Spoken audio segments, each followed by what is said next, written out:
रायगड सम्राट अल्पावधिक लोकप्रिय ठरलेले रायगड सम्राट रयतेच्या सेवेसाठी सदैव पुढे. रायगड सम्राट राजकीय, सामाजिक, शैक्षणिक, शेतीविषयक अचूक बातम्यांसाठी रायगड सम्राट न्यूजला सबस्क्राईब करा.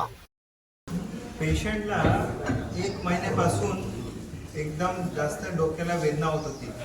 एवढे दुखायचे त्यांना की फक्त झोपल्यावर आराम भेटायचे थोडा, पण उठून बसले की लगेच डोकं दुखणं चालू व्हायची. 1 महिन्यापासून ते वाढत गेला त्रास की त्याच्यानंतर तर झोपल्यावर पण फरक न पडत होता.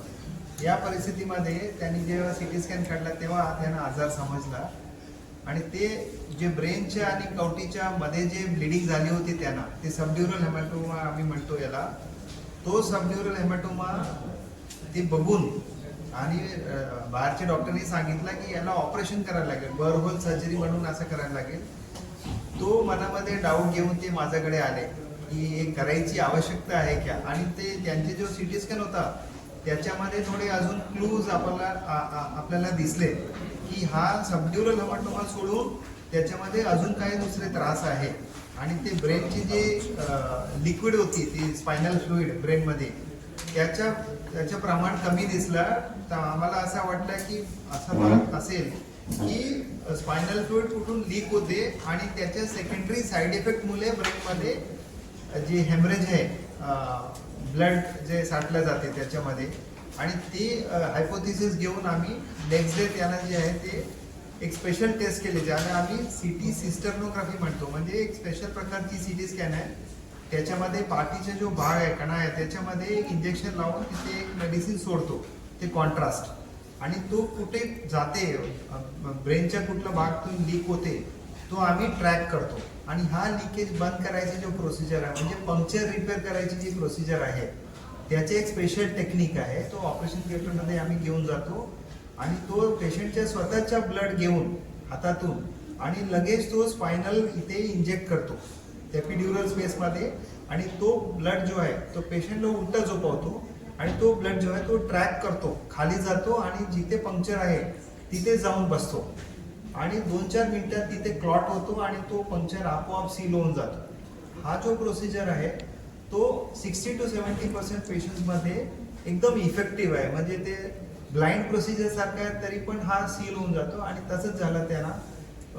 नेक्स्ट डे पासून एकदम रिलीफ भेटला आणि 2-4 दिवसात म्हणजे ऑलमोस्ट 95-99% ते क्लिअर झाले. हे एपिड्युरल ब्लड पॅचच्या प्रोसिजर आहे, त्यांना एकदम बरा वाटतो. गुप्ता हे व्याधी 99% लोक सर्जरीच्या अगोदर घेतात, म्हणजे त्याच्यामध्ये डाऊट नाही आहे. आणि सेकंड ओपिनियन ऍक्च्युली ना अनबायस्ड ओपिनियन पाहिजे. म्हणजे पहिलेच्या डॉक्टरने काय सांगितलं ते कधी सांगायचे नाही. फर्स्ट सेकंड ओपिनियनसाठी तुम्ही डायरेक्टली ओपिनियन घ्या ना. तर म्हणून मी सांगतो की it should not be called second opinion, it should be called another opinion. Sir leaks जे आहे ना त्याच्यामध्ये actually 3 types, type 1, type 2, type 3 असे लीक्स आहे सायंटिफिक पद्धतीने सांगितलं तर ब्रेनचा जो भाग आहे त्याच्या कव्हरिंगला आम्ही म्हणतो मेनिंजेस. तो मेनिंजेस आहे ना ब्रेनला कव्हर करतो आणि खाली बारीक ट्यूब असा स्पायनल कॅनल पण म्हणतो.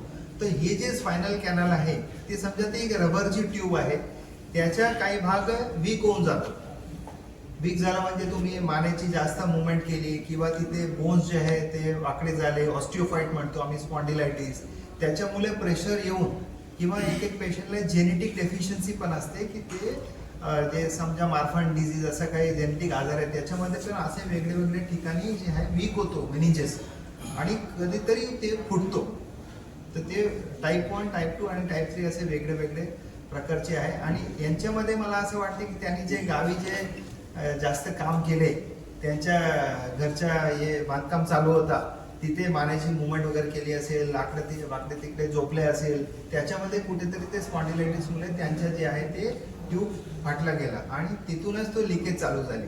सर भविष्यात हा आजार पुन्हा माहिती आहे की हा बाबा आपला इथे लिकेज होता, मग ते स्वतः थोडा काळजी घेतील. ते मानेची मुवमेंट वगैरे जास्त नाही करायचे, आडवं नाही झोपायचे जास्त किंवा उपडे नाही झोपायचे, ते सगळे आपल्याला काळजी घ्यायची. आणि जो जास्त छिंका वगैरे आली तर पहिलेच त्याचे ट्रीटमेंट घ्या. कधी आम्ही जास्त स्ट्रेनिंग करतो, स्टूल्समध्ये जाऊन संडासला जाऊन तो स्ट्रेनिंग करतो, त्याच्यामध्ये पण असं होऊ शकतो. ज्यांना विकनेस, ऍक्च्युली तिथे विकनेस, वीक ट्यूब आहे आणि वीक ट्यूब आहे ते पहिल्यापासून नाही समजतात. पण एक एक पेशंटला कसं होतो, त्यांना थोडं दुखते आणि ते दुर्लक्ष करतात की हा बाबा स्पॉन्डिलायटिसची पेन असेल. ते अशा पोझिशनमध्ये जर तुम्हाला नेहमी एका ठिकाणी दुखते तर डॉक्टरची एकदा ओपिनियन तरी घ्या की हा बाबा हे स्पायनलच्या पेन आहे की लिकेजच्या पेन आहे की म्हणजे स्पॉन्डिलायटिसचे पेन आहे. सर पण ते लीक झालेलं ब्रेनमध्ये कसं जातात हा जे लीक होतं ना ते ब्रेनमध्ये कसं गेलं ते ब्रेनच्या सभोवताली? हा समजा हे तुमचं ब्रेन आहे आणि हे स्पायनल फ्लुइड आहे म्हणजे मणक्याची नस आहे. तर ऍक्च्युली लीक आहे ना ते इथे झालं. तो ब्रेनचा जो पाणी आहे तो आणि हा पाणी कनेक्टेड आहे म्हणजे असा जातो परत वरती येतो. या भागमध्ये कुठेही लीक झाला की तो पाणीचा जो क्वांटिटी आहे समजा तुमच्या ब्रेनचा पाणी आहे ना तो 150 अप्रॉक्सिमेटली 150 ml असते. ते तुम्ही जेव्हा तो लिकेज असते तो 100 ml च्या खाली जातो त्याच्या व्हॉल्यूम आणि प्रेशर व्हॉल्यूम कमी झालं की प्रेशर पण कमी होतो. तो ब्रेन फ्लोट नाही करत. या पोझिशनमध्ये जेव्हा ब्रेन खाली येतो तो ब्रेनचे जे वरचे जे रक्तवाहिनी आहे तो स्ट्रेच होऊन जातो. स्ट्रेच झाला की ते फुटतात आणि असा ब्लिडिंग चालू होतो साईडला. म्हणजे ब्रेनला जास्त फ्लोट केले की मग त्याला आराम भेटेल ना. हा जो आजार आहे